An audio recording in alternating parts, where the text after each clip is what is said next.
Sa ibang balita, lulong daw sa solvent ang dalawang suspect nang umano'y gahasain at patayin nila ang isang batang babaeng 7 taong gulang sa Parañaque noong isang linggo. Na-inquest na ang dalawa pero dahil kapwa sila menor de edad, hindi po sila makukulong. Narito ang exclusive report ni Dante Perelio.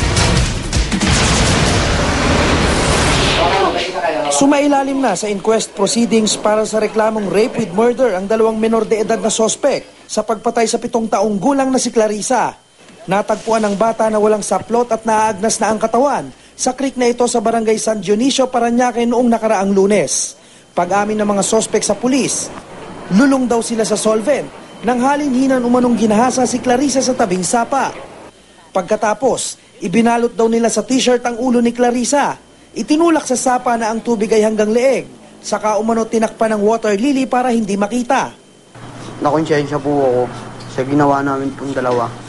Nitong Sabado, araw ng libing ni Clarissa, nahuli ang dalawang sospek. Noong po sa pinangyarang bata silang nakita ko na sinita ko sila. Anong ginagawa niyo dyan? Hindi makasagot. Namutla. Before yung arrest, we found out na marami rin kaso sila sa barangay at yung aming sources ay sure na sila yung nakita doon sa crime scene.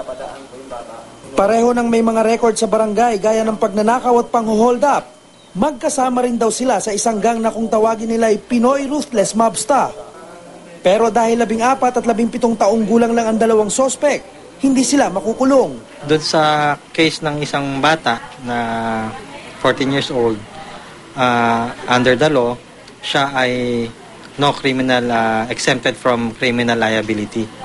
So yung isang bata naman, dahil siya ay 17 years old, siya ay pwede ng kasuhan, pero siya ay under protective custody ng DSWD.